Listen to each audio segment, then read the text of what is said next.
Ça passe extrêmement vite, cette émission, et on va parler d'art autochtone avec Nathalie Couteau. Bonjour Nathalie. Bonjour Jean-Paul. Je suis heureux de vous avoir à cette édition d'Entre nous. D'ailleurs, vous allez devenir une chroniqueuse régulière, ça a l'air. J'ai accepté. On a le plaisir. Vous avez accepté le contrat, hein? C'était plus un privilège qu'un contrat. Ah, effectivement. C'est vraiment oui, tout à fait. C'est vraiment un privilège. Et je suis vraiment content qu'on parle de l'art autochtone. Parce que c'est un art qui est en évolution, qui grandit. C'est pas simplement l'aspect folklorique de la chose. Je pense que c'est important de souligner ça. C'est beaucoup plus que ça. Vous définiriez l'art autochtone comment? Vivant. C'est un art vivant. L'art autochtone, c'est un art qui nous vient de nos ancêtres et qui a toujours eu un lien avec un art utilitaire. Il y avait une transformation de la matière première si on lui enlevait sa fonction naturelle du départ.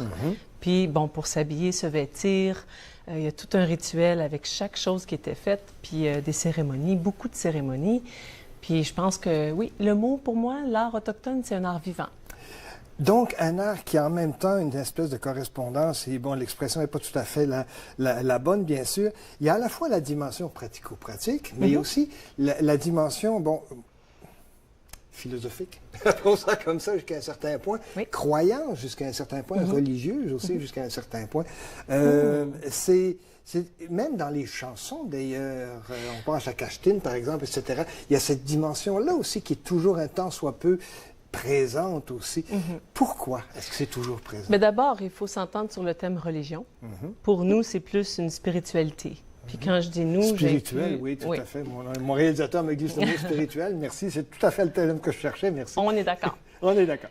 Et donc, une spiritualité. Puis quand je dis pour nous, j'inclus dans ce mouvement-là Inuit métis autochtone. Moi, je suis métissée. Mon père est européen, ma mère est née au Québec, d'origine autochtone. Fait que c'est une grosse question que vous me posez là. Je pense qu'il faudrait être autour d'un feu, un bon petit thé, puis discuter longtemps. Mais en gros, si je peux me permettre, c'est vraiment une spiritualité, c'est le lien avec la terre. C'est ça. Avec les éléments, avec... justement, j'en ai mon tambour pour vous en parler tout à l'heure, parce qu'on a en arrière du tambour un symbole qui représente cette relation-là intime avec l'esprit des choses. Cette spiritualité-là se retrouve dans toutes les formes d'art. Et je pense que ça, c'est important aussi de le souligner.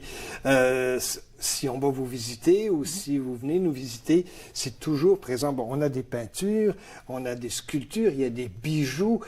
C'est toujours très présent. Et je pense que les gens sont peut-être trop habitués ou pas assez habitués. En tout cas, il faut relativiser la chose par rapport à ça.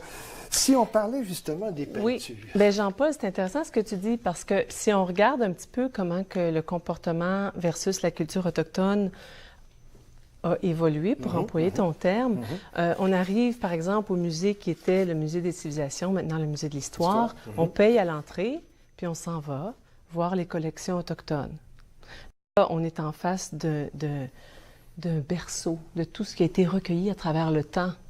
Mais on ne dira pas tout le temps de quelle façon. Et donc, ça, c'est l'histoire qui ne nous le dit pas.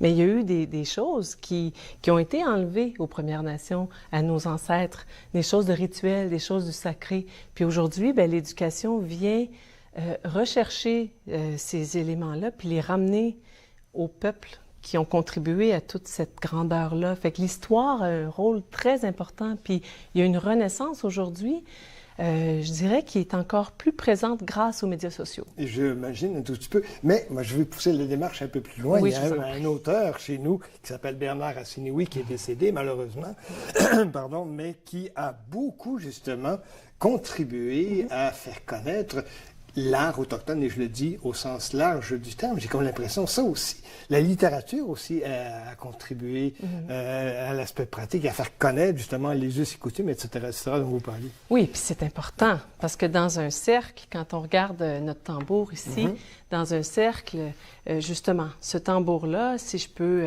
vous partager, on regarde en arrière, tout à fait. Puis on voit le symbole. On reconnaît qu'il y a un cadran divisé en 4, et là-dessus, ce symbole-là représente, d'abord, il s'appelle la roue de médecine. Et il représente l'équilibre.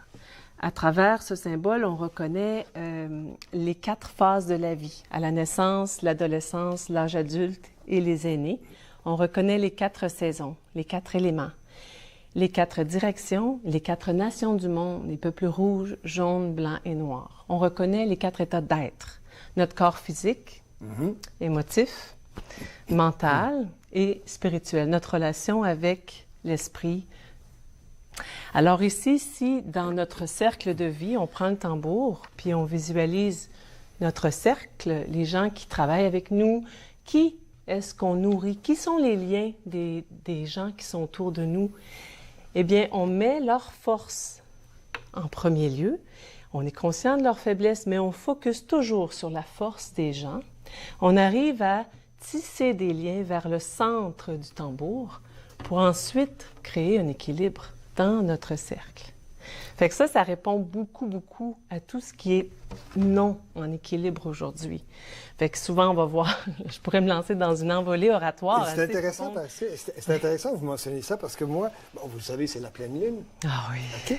Est-ce que, mesdames, messieurs, je vais me permettez, Nathalie, est-ce que justement, ça ne vous fait pas penser à la pleine lune aussi? Je pense qu'il y a une symbolique là aussi, non? Tout est interrelié. Jean-Paul, tu es très intuitif. Il y a le cercle de la pleine lune, le cercle de la terre, le cercle de la femme qui est enceinte, le cercle de la vie. Fait qu'on va voir le cercle du soleil parce que lune et soleil sont équilibres. Puis ce symbole-là, on le retrouve un peu partout dans les cultures autochtones à travers le continent. Puis on l'a aussi ici, vous le voyez sur ma grande couverture. Fait que c'est quelque chose qui est omniprésent. Puis je vous dirais même que pour moi, j'ai fait un voyage en Irlande. Puis ce qui nous intéressait avec mon chéri, c'était d'aller voir les sites sacrés. On est allé à Newgrange, puis on est allé voir leur site sacré.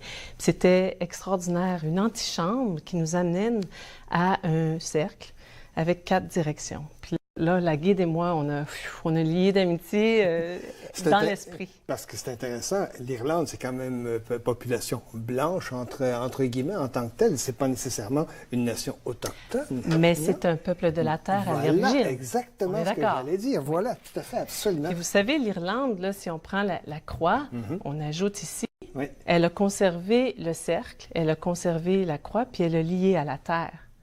Chez le christianisme, on a enlevé le cercle, on retrouve la croix. Dans toutes les nations du monde, si on regarde les peuples premiers, il y a une corrélation avec ce symbole. Fait que peut-être que c'est un symbole vraiment de l'esprit qui a été interprété d'une façon à l'autre par un peuple ou un autre. Et qui sait, il y a aussi un appel musical à ça, mais ça, on va y revenir dans quelques instants, Nathalie, si vous permettez. Alors, mesdames, messieurs, on fait une courte pause et on vous revient, bien sûr, à Entre nous, exclusivement à TV Rogers.